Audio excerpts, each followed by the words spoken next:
За эрхэм улсын хурлын дарга эрхэм улсын хурлын гишүүдээ. За улсын хурлын гишүүн C2 Дэсэн Сидванчиг Сэрднараас Монгол Улсын засгийн газрын гишүүн Эрдэнэ соёлын эрчимчний сайд зоригтыг огцруулалт 7 онцлогийн талаар товч танилцуулгыг тааханд танилцуулъя.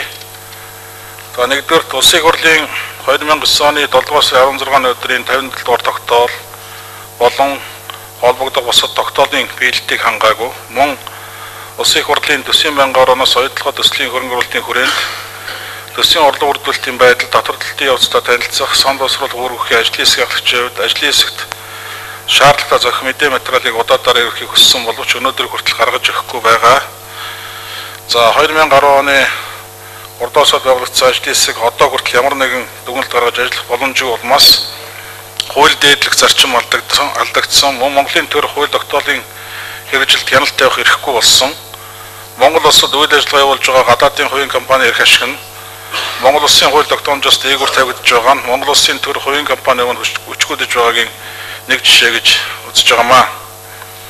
За хоёрт дэлхийн аль ч улс орон эрчим хүчний салбарт гол анхаарлаа хандуулдаг ба энэ тухайн улс орны хөгжих гол долгор болдгоо. Манай улсын хувьд цагдаа эрчим хүчний бодлого дутагдaltaй байгаа билээ.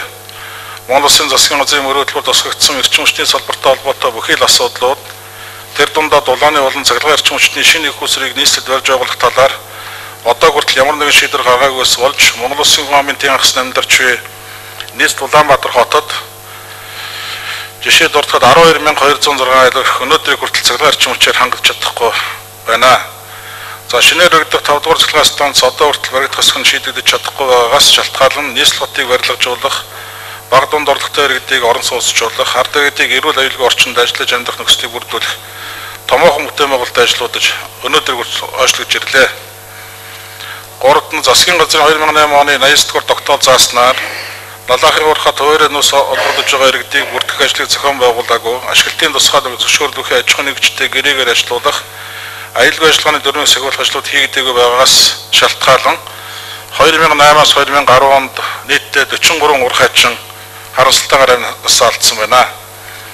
За дөрөвдүгээр хөрөнгө оруулалтын уршийн нарийн тооцож үзэлгүйгээр сэргээгт эрчим хүч гэх нэрийдлэр олон тэрбум төгрөг зарцуулсан боловч өнөөдрийг хүртэл үр дүн харагдаагүй иргэд тохирч байгаль орчноос үдгсээр байна. 2009-с 2010 оны эрчим хүчний салбарт зарлагдсан зарим сонгон шалгуулалт нь эзлээ олоогүй бодлонтой улсын зэрэгцээ шаардлага хангахгүй оролцогчдод тендерийг өгсөн нь сэргээгт эрчим хүчний чиглэлээр хийгдсэн нийт угсралтын ажлын 70-80% ашиглалтын шаардлага хангахгүй үзүүлэлттэй харагдж байна. За тендер шалгарсан гэх Amor International компани нь 70 сая төгрөгийн дөрмийн сантай 16 ажилтнтай даралтад сав шугам холон засвар угсралт түүний туршил тохируулах дагалдахад ажил эрхлэх тусгай зөвшөөрлөлтөй компани байдал уг компанид нийт 17 тэрбум төгрөгийн одоо төслийг хэрэгжүүлэх эрхийг тендерээр олгосон байна. За улсын хурлын 2007 оны 46 дугаар тогтоол 2010 оны 36 дугаар тогтоолын 4-р зүйлийн 4-р хэсгийн 5-д Улаанбаатар хотын агаарын богдлыг бууруулах зорилтын хүрээнд хийгдэх ажлуудыг үр дүнтэй хэрэгжүүлээгүй бөгөөд Т2 дулааны станцыг төшөглөн байгуулах хагас когсон төчний үйлдвэр байгуулалт тендерийг зох шаардлагын дагуу явуулж шалгаруулаагүй бөгөөд шалгарсан компани ямар ч үйл ажиллагаа явуулаагүй байхад мөнгийг нь шилжүүлсэн байна. За улсын хурлаас байгуулагдсан ажлын хэсэгт шаардлагатай мэдээлэл гаргуулахаар 2010 оны 5 дугаар сарын 11-ний өдрийн 9 доров 3514, 2010 оны 6 дугаар сарын 10-ны өдрийн 5 доров 4263, 2010 оны 9 дугаар сарын 24-ний өдрийн 5 доров 6468 дугаар арга бичгүүд явуулсан боловч хариу ирүүлээгүй тул 2010 оны 6 дугаар сарын 23-ны өдрийн 5 доров 4549, 2010 оны 10 дугаар сарын 11-ний өдрийн 5 доров 6850 дугаар тоот албан бичгээр ерөнхий сайд хариуцлага тооцоолох тухай 2010 оны 10 дугаар сарын 11-ний өдрийн 5 доров 6856 тоот албан бичгээр улсын хурлын даргад хандсан хариуцлага тооцоолох тухай албан бичгээр тус явуулсан гэлээ. 7 төрийн бодлого болон тодорхойлогдсон үндслүүдээр Б. Батэрдэн Ц. Сидванчиг нарын гишүүд гол мөрний Оросд бүрэлдэх их усны сан бүхий газрын хамгаалтын бус ойн сан бүхий газарт ашигт малтмал хайх ашиглахыг хоригдох тухай хуулийг санаачлан Монгол Улсын их хурл 2009 оны 7 дугаар сарын 16-ны өдөр баталж мөн оны 8 дугаар сарын өдрөөс хэрэгжүүлж эхэлсэн билээ. Харамсалтай нь эрдэс соёлын эрчим хүчний сайд зоригт Улсын их хурлын хууль тогтоолоор заасан ажлуудыг хугацаанд нь хэрэгжүүлээгүй. Энэ хугацаанд олон алдаатай үйлдэл хийж нийгэмд бухимдал бий болгон эцэстээ хуулийг илт-зөрчин Монгол Улсын 18 аймаг 3 хотын нутаг дэвсгэрийг хамарсан нийт 2.3 сая газар хуулиар өгсөн талбайд 190 ширхэг ашигт мултмалын зөвшөөрлийг олгосон байна. Эдгээрийн 34 ашиглалтын 158 нь хайгуулын туцахад зөвшөөрөл байна. Хууль дээдлэх нь төрийн үйл ажиллагааны үндсэн зарчим мөн гэсэн үндсэн хуулийн зарчмын ноцтой зөрчин эрдэс соёлын эрчим хүчний сайд зоригт нэгд гол модны өрнөө урсад бүхий их усны сан бүхий газрын хамгаалтын бүс ойн сав бүхий газарт ашигт мултмал хайх ашиглахыг хориглох тухай хуулийн ашигт мултмал хайх ашиглахыг хориглох гэсэн 4-р зүйлийн 4-ийн 1-д Монгол Улсын нутаг дэвсгэр дэх гол мөрний урсад бүрдэх их усны сан бүхий газрын хамгаалтын бүс ойн сан бүхий газарт ашигт мултмал хайх хэрэгжлийг хориглоно гэснийг 2-д ашигт мултмалын тухай хуулийн хайгуулын тусгай зөвшөөрөл авах тавигдах шаардлага гэсэн 17-р зүйлд хайгуулын талбайд тусгай хэрэглээний газар ашигт мултмал хайх ашиглахыг хориглосон газар нөөц тавсан талбайтай ямар нэгэн байдлаар давхцаагүй байх ашиглалтын тусгай зөвшөөрөл авах тавигдах шаардлага гэсэн 24-р зүйлд уурхайн талбайд тусгай хэрэгцээ нөөц тавсан ашигт мултмал хайх ашиглахыг хориглосон түүнчлэн хүчин төгөлдөр тусгай зөвшөөрлөөр нэгэн толгогдсон талбайтай давхцаагүй байх шаардлагыг тус хангасан байна гэснийг 3-д Улсын их хурл 2010 оны 6 сарын 17-ны өдрийн ашигт мултмалын хайгуулын тусгай зөвшөөрөл шинээр олохыг хориглох тухай хуулиар хайгуулын тусгай зөвшөөрлийг шинээр олохыг 2010 оны 12 сарын 1-ний өдөр хүртэл хориглосон заалтуудыг тус зөрчин үйл ажиллагаа явуулсан гэж үзэж байна. Ийм дуг асуудлыг хэлсэн шийдвэрлэж өгөхийг Улсын их хурлын эрхэм гишүүд тавхнаас хүсэж байна. Улсын их хурлын гишүүн Ц2 Сэдванчиг Сэрдэн. Үнэхээр өнөөдөр энэ 7 үндслээс гадна энэ 7 үндслийг задлаад ярих юм бол маш олон асуудлыг ярьж болох юм аа. Үнэхээр зүгээр 7 үндслээр л одоо огцруулах гэдэг юм шиг ойлгож болохгүй. Жишээ нь 57 дугаар тогтоолын хэрэгжилт за мөн одоо энэ Улсын их хурлын 27, 39, 40 дугаар тогтоолын хэрэгжилтийн асуудал бол үнэхээр хангалтгүй байгаа. Өнөөдөр 5 ашиглалтын асуудал одоо Улсын их хурлын 39 дугаар тогтоолын заалтууд бол өнөөдөр огт хэрэгжихгүй байгаа. Тэгээ ойдлогын хувьд ч гэсэн би асуудлыг ярьж байна л да. Тэгээ өнөөдөр энэ 7 зүйл дотор жишээ нь одоо бид нар Улаанбаатар хотын утааны асуудлыг тавьсан, энэ ойдлогын одоо асуудлыг тавьсан. За ойдлогын гэрээний асуудлаар зөөр өчигдөр сайхан самбуу гишүүн дэргүүтэй гишүүдийн одоо хэлсэн эвлэлийн баг хурал за энэ ажлын хэсгийн дүгнэлтийг бол танилцуулсан л да. Тэгээ ойдлогын гэрээ бол Монголын талд ашиггүй. За үнэхээр одоо хууль зөрчсөн гэрээ болсон. Тэгээ энэ гэрээг одоо үр ашигтайгаар сайжруулах, энэ гэрээг одоо шинжлэх энэ үүргийг бол засгийн газарт өгсөн гэсэн мэдээллийг бол хийсэн. Тэгээ энэ ажлын хэсгээр баяр цогт зоригт сайдар энэ одоо амлалтыг бол өөрсдөө бичлэн авсан гэсэн ийм мэдээлэл ийм одоо бол би бас өнөөдөр сони хэвлэлээр өчтөр бас ураг тариад дугаар сонссон. Тэгээ энэ ичлээ ингээд хараад үзэх юм бол энэ тогтоолын хэрэгжилт бол үнэхээр хангалтгүй байгаамаа. Ганц ойдлогооч биш би дахиад энэ дээр нэмээд хэлэхэд 5 толгой бусад стратегийн ордуудын ашиглалт энэ гэрээ хилцлийн асуудал бол өнөөдөр энд 5 толгой ойдлогын зэс нүүсийг ярьж байгаа хооронд Монголын хойд талд байгаа төмрийн өдрийг бол зөөгөө дуустлаа шүү дээ. Энэ төмөр толгойгоо ингээл том төмрийн ордууд бол үндсэндээ одоо цөлмөгдөө дуусчихна. Өдөрт хэдэн мянган вагоноор урагшаа гарч шүү дээ. Энэ хяналт байна уу? Энэ эрдэс соёлын эрчим хүчний сайд энэ дээр ямар хяналт тавьж байгаа? Эзэн нь хин гэж хүн байд. Энэ эзэнтэй байд юм Монголд энэ. Одоо тэр евро ямар үлээ голд чөлөө ийм асуудлууд үнэхээр энэ дээр өнөөдөр яриул ингээд задлаад яриул маш олон асуудлыг яриа. Ганц оюу толгойч биш. 5 асуудал дээр бол үндсэндээ одоо 6 сар гарan энэ тогтоолыг хэрэгжүүлэхгүй шүү дээ. Нөгөө 15 тэрбум хувьцаа гаргаад 1.5 тэрбумыг ард иргэдээ олгоно гэд тусгацсан байгаа. 2011 оны улсын төсвийн 400 гаруй тэрбум төгрөгийн их усрыг 5 хөрөнгө оруулагчдын урьдчилан төлбөрөөс нөхнөөгээд бид нар батлаа хийсэн сууж байгаа. Тэгтэл өнөөдөр энэ оюутлогын хөрөнгө оруулагчийг зарлаачгүй, хөрөнгө оруулалтын гэрээг хийгээчгүй, хөрөнгө оруулагчдын гэрээг бус их хурлаар оруулж танилцуулаачгүй ингэж байж байгаа шүү дээ. Тэгээд ийм байж өнөөдөр зүгээр одоо би хууль зөрчөөг бай, би 7 асуудалтай хариулттай гэж үзэж байна гэдэг. Тэгээ одоо налайхад нас орсон 43 хүний ямар хариулт өгөх гэж байгаа би одоо гайхаж байна. Энэ 43 хүн өөрсдийн буруугаас өгсөн гэж хэлэх гээд байгаа юм уу? Засгийн газрын 89 дугаар тогтоолоор танд үүрэг өчөйг л өгсөн шүү дээ. Та ямар ч үүрэг биелүүлээгүй. Энэ налайхтаар хөдөлмөр аюулгүй байдал энэ уурхаач тэр иргэдийн аюулгүй байдлын анх талаар ямар ч алхам хийгээгүй. Энээс ч болж энэ 43 хүн нас орсон. 43 хүний ард байгаа гэр бүл ах トゥ үр хүүхдийн тооцох юм бол хэдэн зуун хүний асуудал яригдана энд. Юун 43 битгий 4 хүний амнаас 1 хүний амнаас ч гэсэн юугаар ч үнэлэгдэхгүй шүү дээ. Тэгээ өнөөдөр энийг би ямар ч буруугүй ингийн цагаан тагтаа эдийн засгийн байгууллагын дээр зарим улсын хурлын гишүүд энэ бол зөвхөн шалтгаан төдийн асуудал байна гэж ярьсан шүү дээ. Ийм байдлаар асуудал тандах юм бол Монголын төр өнөөдөр оршин тогтох үндэс байхгүй л гэж би хэлмээр байна. Биш асуулт. Хариул. Тавчхан ярьч. За баярлалаа. Тэгээд манай зориг цайд, баяр зөх цайд хоёр ингээд олон түмнийг дархийн угаасан гишүүдийн доос энэ ойлголтыг төөрөгдүүлсэн юм чадамгай ярьдаг одоо болмоор байна.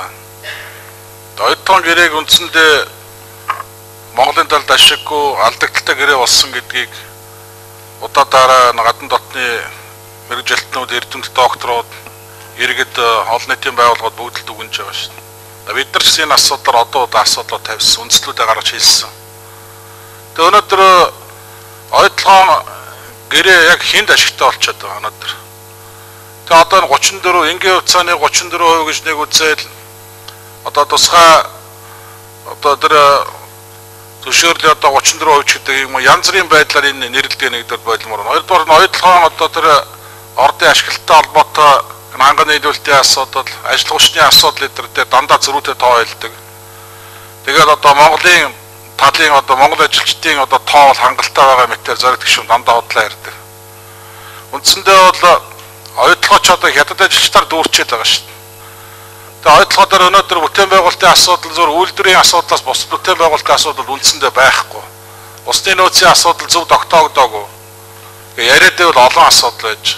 Оюутлогоо өөрийнх нь нөөцийн хэмжээ бас дандаа зөрүүтэй гарсан. Тэгээ одоо тэнд дагалдах газрын авар элементүүд, алтай мөнгө одоо бус асуудлын тоо хэмжээ ч гэсэн мөн эргэлзээтэй л байж. Тэгээ ийм юм дээр ерөөсөө анхаардгүй. Оюутлогоо нь өөрөө төрөө Батбаяр гишүүн хэлсэн. Тайлан тэнцэл дээр ямар нэгэн одоо гэрээгээр үлээс үүргээ биелүүлж байгаа талаар тодорхой мэдээлэл тайл ерөөсөө гаргаж өгдөг. Тэгээд төрийг үл тоосон тодорхой хэсэг бүлгийн одоо хамгаалтанд байдаг ийм л компани болж өрчөөд байгаа шүү дээ. Тэр өнөөдөр Аюухаманзын одоо компани үнэлэгдэх хувьцааны үн одоо өнөөдөр Торонто дээр 14 тэрбум доллар төрсөн байж байна. Монголын талын эзэмшиж байгаа 34% ноогдж байгаа сохор цэдж байхгүй шүү дээ. Тэгээ улаан цай одоо үр ашигтай одоо маш сайхан явж байгаа гэд яриад байх юм. Тэр та хоёрын яриад байсан тэр гайхуулаад байсан 150 сая доллар ч өнөөдөр урьдчилгаа төлбөр эсвэл зээл хоёрын аль нь болох нь одоо л тодорхойгүй л байгаа шүү дээ. Энийг ярьж чадахгүй л байгаа шүү дээ. Тэгээ энэ мэтлэнгээр энэ олон толгой эргүүлсэн тодорхойгүй асуудлуудыг дандаа янз бүрийн одоо өнцгөөс нь тайлбарлаж олон түвнийг төөрөгдүүлдэг нэг дэ болооч. Хоёрдугаар таараа гайхуулаад байсан оюутлогын гэрээ байгуулаад Монголын эдийн засгийг суг өсөөл гэгээмэр хүн болгонд амьдрал нь сайжирна гэдээсэн. Сая зориг цайд мөн л статистик тоо яриад хүмүүсийн толгой байгаа байхгүй. Эдийн засгийн ч 8% өссөн бол ард түмний амьдрал яагаад дээшлэхгүй байгаа. Статистик тоо хөөцөлдөг одоо болмоор шүү дээ. Засгийн газрын үйл ажиллагааны бодит үр дүн юугаар хэмжигдэх ёстой гэхээр иргэдийн гар дээр очиж байгаа тэр мах талах одоо босод хүнсний бүтээгдэхүүний үн ханш тэрний одоо хэмжээ гарант норж байгаа бодит орлогоор л тооцогдох ёстой шүү дээ. Тэрнээс статистикийн газраас гаргасан эдийн засгийн өсөлт 8%-тай Монгол орны эдийн засгийн өсөлтийг тэр бүхэл бүтэн Оросын эдийн засгийн өсөлтөд харьцуулдаг байл л да. Инээдтэй шүү дээ зориг сайдаа. Асар том зах зээлийг манай зах зээлтэй харьцуулж дүгнэлт хийдэг болох хэрэгтэй байхгүй. Тэгээ ийм байдлаар асуудал дандаа толгой эргүүлсэн юм ярьдаг нэгдүгээр болмоор байна. Хоёрдугаар хариуцлага хүлээс ормоор байна. Үнэхээр өнөөдөр энэ уул уурхаан чиглэлээр явуулж байгаа төрийн бодлого нэгдүгээр алдаатай. Хоёрдугаар 5-7 одоо ордыг ашиглах асуудал чи ээдрээтэй хэвээрэл байж байна. Өнөөдөр таны яриад байгаа шиг тэр дотоод гадаадын ялангуяа үндэсний аж ахуйн нэгжүүдийн оролцоо 5-7 дээр огт байхгүй л шүү дээ. Улаан цай олон нүдэн дээр ил байгаа юм гэж улаан цай гуйлж ярьдаг болов яасан юм бэ? Эрх ашигын төлөөлж байгаа бүлэгэл байд юм бол тэднэртэй очиод би үнэхээр дийлэхгүй нэ гэж хэлчих. За. Очроод гişүү. За. Эрдэнэ гişүү. Өгөөлээ. За баярлалаа. За би өнөөдөр яг энэ асуудлыг бас өргөн мөрсөн гишүүдийн нэг тэгээ өнөөдөр бас энд асуулт санал сонсож байгаад бас зарим гишүүд бол үнэхээр харамсаж байна. Тэгээ нэг амаараа шудраг юм ярьчихад нөгөө амаараа тодорхой бүлэглэлийн даалгавар биелүүлж ярьдаг улсууд одоо болиул яасан юм бэ? Яг үнэндээ Монгол оронд өнөөдөр хууль дээдлэх зарчим хаа байна вэ? Засаглалын хуваарлалт нөгөө төр засгийн шудраг ил тод нээлттэй байдал тэр юм чи хаана байгаа юм бэ? Сая наранхуу гişүү яриад ах шиг байна л да. Нэг иргэд хуулиа биелүүлдэг чи бид нар биелүүлэхгүй байж болон шахвал юм ярьж байна. Одоо их хурлын гишүү иргэдтэйгээ барьцаа сууж яадаг бас сонирхол байхгүй. Өнөөдөр их хурлын гишүүн энд үлгэр дуурайл болоод хуулиа биелүүлээд иргэдтэй үлгэр дуурайл болох ёстой байтал чинь эргээд тэр дөрвөн биелүүлдэг жолооч нартай барьцаад сууж явах юм. Ямар сонин жишээ авдгийг би гайхаж байна. Би иргэдээ өмөрч хэлж байна те. Та иргэд рүүгээ дайрчиход би иргэдээ өмөрч хэлж байна. Тэ та зөвөр нэг иргэд рүү дайраад байх юм байхгүй. Залууны хувьд инквайр өнөөдөр хамгийн залуу учраас зоригт зөв юм байна л да алдах нь. Тэ хөгшүү хүн бол алдах хэрэггүй, залуу алдах хэрэгтэй юм байна л да. Тэгээ ийм байдлаар ярьдгаа болиул яасан юм бэ? Тэ зохион байгуулалтаа улс төрийн ашиг хонжоо харсан нөхдүүд энэ асуудлыг өргөн барьлаач гэх шиг. Харин зохион байгуулалтаа жинхэнэ улс төрийн ашиг хонжоо харсан нөхдүүд энэ хамгаалаа суугаад байгаа юм шүү. Хэлэх үгээ олж ядаад, хамгаалах юм олж ядаад, аманд орсон юм яриад. Ийм хариуцлагагүй байдлаар бид нар өнөөдөр энэ төрийн үйл ажиллагаа явуулна гэж бол инээдтэй л байхгүй. Яах гэж хууль баталсан юм? Тэгээ өнөөдөр үнэхээр тэр нам бүлгээрээ талцаад байгаа юм бол яах гэж хамдарсан засгийн газар байгуулсан юм? Тэгээ өнөөдөр ардын наманд тусдаа оролдоод энэ зориг цайдыг авч үлдэнэ гэдэг шийдвэр гаргаад. Тэгэхэл байсан юм бол яах гэж хамдарсан засгийн газар байгуулсан юм? Тэгээ ийм хариуцлагагүй зод бол үндэ улсын их хурал дээр нүүрэлцэл байгаа шүү дээ. Тэгээ өнөөдөр өөрсдөө нэг гоё сайхан шудраг юм ярьцгаагаал. Тэгээ өөрсдөө хууль дээдлэхгүй, өөрсдөө хуулиа олондоо гიშгчгээд бид нар яаж энэ ард иргэд төрийн бусад дунд доочтны байгууллагад хууль биелүүлэхийг шаардах гэдэг. Тэгээ байгуулсан засгийн газар өнөөдөр би ерөнхий сайдын нүүрэн дээр хэлмээр байна. Хариуцлагагүй л байгаа шүү дээ. Энэ хамдарсан засгийн газар байгуулад яг бодиттой ямар ажил хийцээ? Урагшилж яанагаа зориг цай төрөөс хойш 2-3 удаа амандаа болтонлаа. Юу нь урагшлаад байгаа? Ядуурны чинь төвшин 50% өрчээд байна. Энэ иргэд чи өлсөд туйлдаж өвөх гэж байна. Одоо гадуур цагаан сар их гэдэг тэтгэврийн зайл, цалингийн зайл, ламбаатад барьцаалж болдог бүхнээ барьцаалаад өөрхөнд явж байна. Тэр 21 мянган төгрөгөнд чи одоо яагаад ч очрлоод хэдэн зуугаар очрлоо зогсож байна. Тэр эдийн засгийн өсөлт чи хаана харагдаад байна? Гайхуулаад байгаа нөгөө сайхан болоод байгаа амьдрал чи хаана байгаа? Ийм байдлаар бид нар өнөөдөр асуудал ярьж болохгүй. Бид хариуцлагатай байх хэрэгтэй. Тэгээ уул уурхай оюут толгой ашигтанд гэрээ байгуулаад баг маргаашаас нь баг л доллар дунд сэлгэл юм яриад байсан. Одоо тэр Фридланд л доллар дунд сэлж байгаа бох. Тэрнээс Монголын ард тунд сэлж байгаа юм лав байхгүй. Тэгээ дээр нь гойдлон 34% гэл үлгэр яриалах, үлгэр яриалах. 34% чи хаана явсан бөө мэд. 5-7-оос одоо ард түмэнд хүртээгээс тэр хувь ишийг одоо л хүртээгүй. Хувьцааг яагаад олохгүй байгаа? Засгийн газар яагаад энэ дээр юм удаан байгаа? Та Эрдэнэс 5-7 компаниг байгуулсан гэдэг өчигдрийн сонин хэвлэл, өчигдрийн мэдээлэлээр улсын бүртгэлийн газар бүртгүүлээгүй л байж байгаа шүү дээ. Санхүүгийн зохицуулах хороонд хувьцаа унцаасаа бүртгүүлээгүй л байж байгаа шүү дээ. Битгий баримт тавь гэж худлаа ярьцгаал да. Жохоо худлаа ярьсан ч жодогтой худлаа ярил та.